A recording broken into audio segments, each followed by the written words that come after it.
idea. I reckon that's somebody who's really bad at slicing.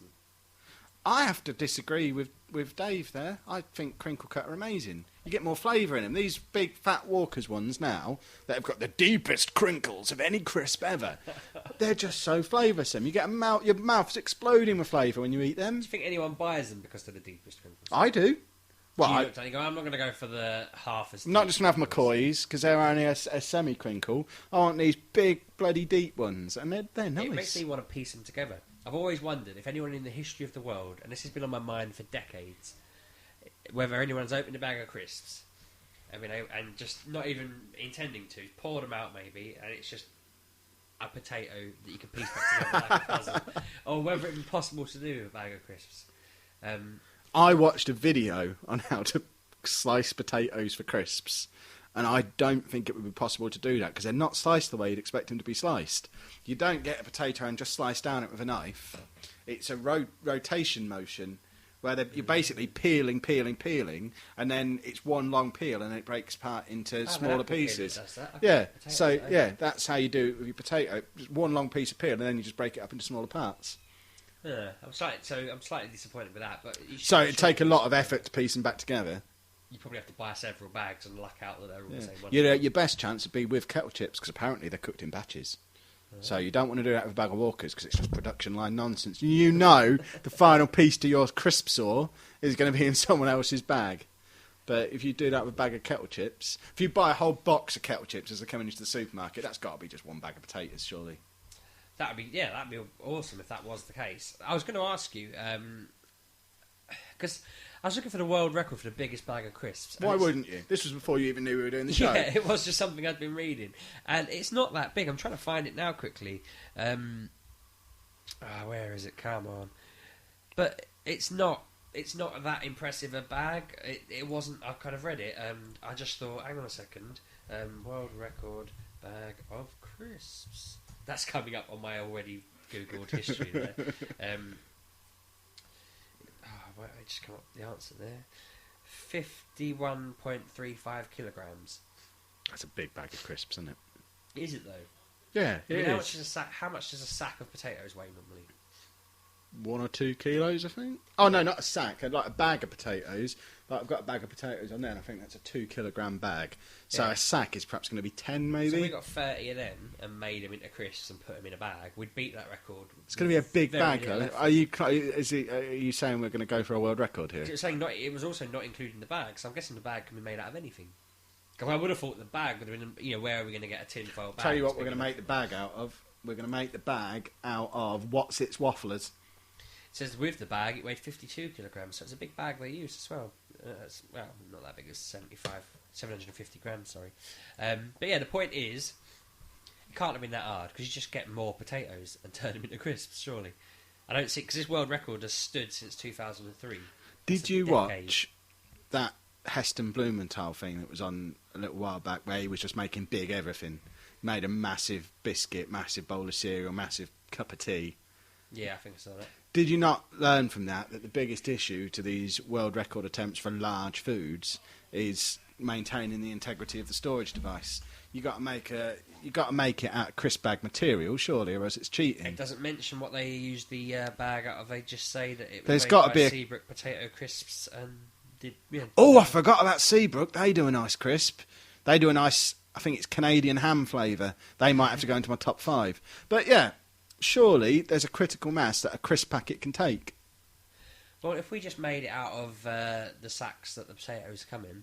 That's got to be cheating. Are we going for the world record here? If you think it's feasible... Because I was thinking as well, if we got loads of those mini barbecues, which might make it expensive, I know. Why would we be barbecuing? You still haven't grasped the whole frying them concept, what have I was thinking you? Was you have all the barbecues lined up in a massive field... You set them all alight. This is becoming more extravagant than it needs to be. You just have mini frying pans on every single one of them, and you get all the crisps out and put them all in the big bag. I don't know that we'd necessarily have to make them all in one go. I don't know that we'd have to make any of them. Can't we just go and buy a load from Tesco and sling them all in one big bag? That's a really good point. The largest packet of crisps doesn't say that they cook them. Yeah, exactly. So, all we need to do is buy that from them. I assume they sell them now. will buy their largest bag of crisps and just pour a bag of salt and vinegar Walkers in. Pour 2 of them into a bowl. And Yeah. it's the largest bowl of crisps you've ever seen. Yeah, interesting. We might have to do this. This might have to be an ongoing project for us. Do Guinness still... they don't take our calls, do they, after last time? No. Yeah, No, so you know the score with the Guinness we won't let people. them know that it's us then. No, definitely not.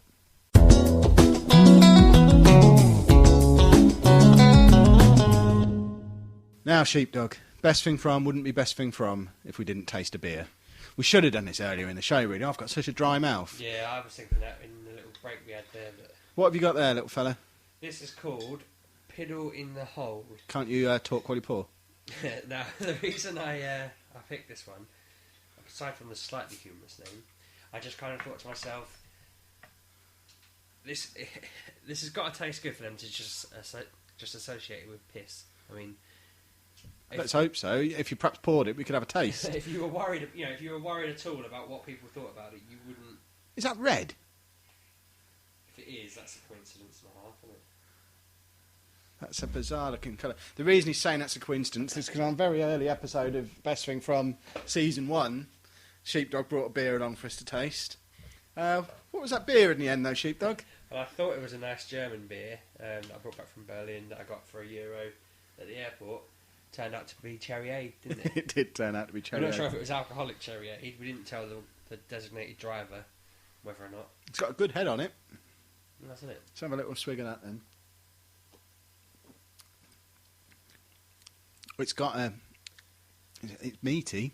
It's not ammonia, though, is it? So Ammonia. No, it's not. It's tastes beery. very beery. It's very beery, and I would say on our scoring rating, that's all right, isn't it? Yeah, that's all right.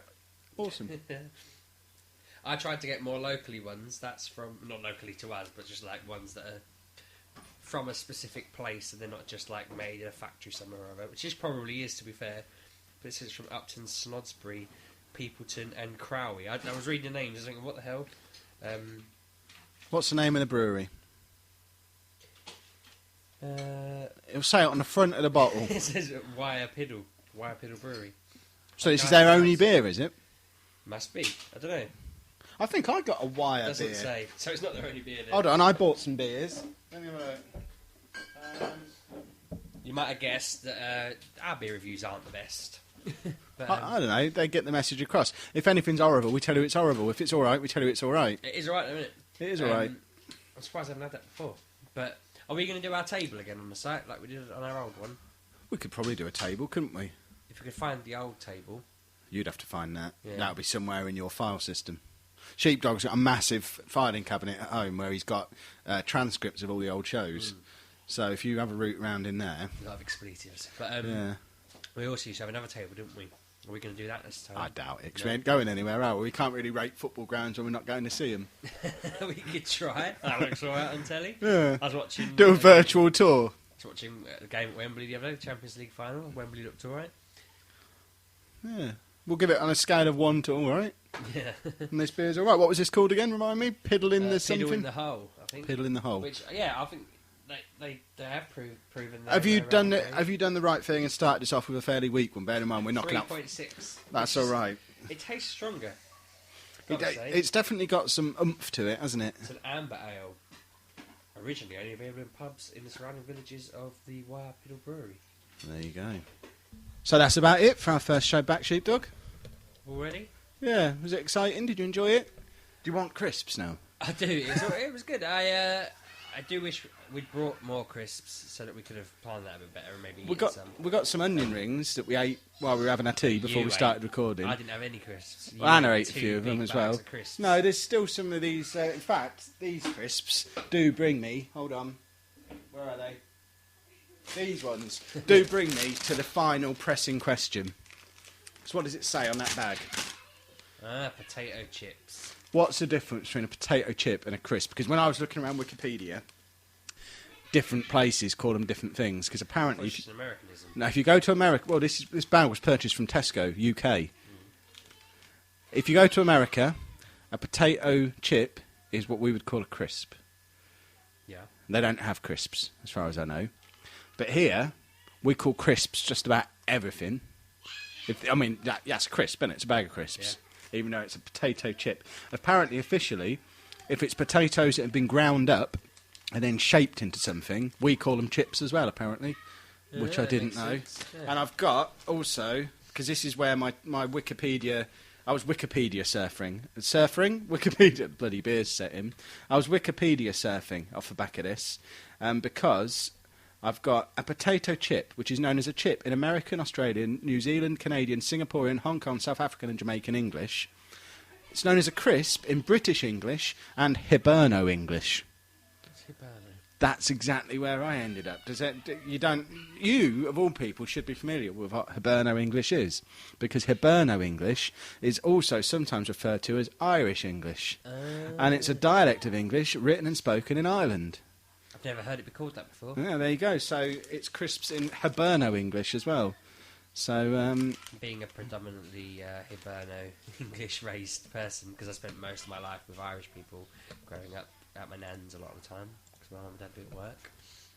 There you go. Probably where I've got it all so from. You should know about Hiberno English, and I'm a little disappointed that you don't. Never heard it be called that before. Well, Wikipedia tells me that's what it's called. Hibernian in Scotland as well? Well, that suggests that, because there's all sorts of Scottish-Irish links, isn't there? So is Hibernian like Celtic as a football club? Have they got massive Irish links, do we think? I've got no idea. We need Hibernian fans to get in touch with us and let us know. Which does bring me on to ways to contact the show. I did touch on it at the start. This show, we want as much listener interaction and input as possible.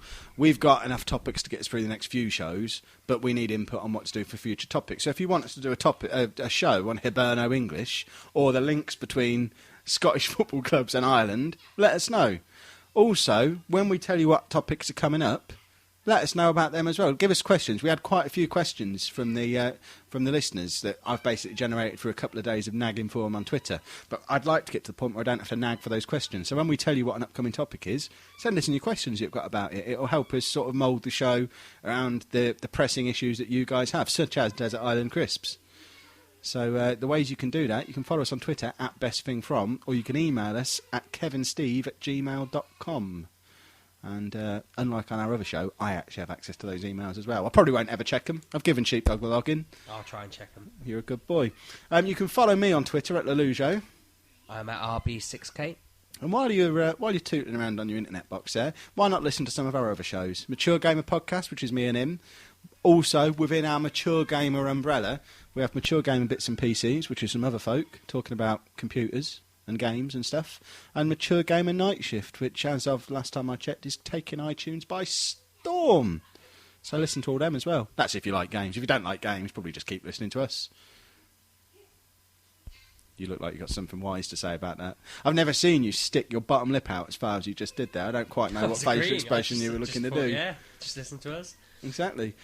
So we will. I would say we'd see you next week, but we're recording the next show immediately now, and it's going to hit iTunes at the same time. So what you want to do now, actually, rather than us seeing you next week, you want to listen to the very next show that's coming up after this one, which is about books.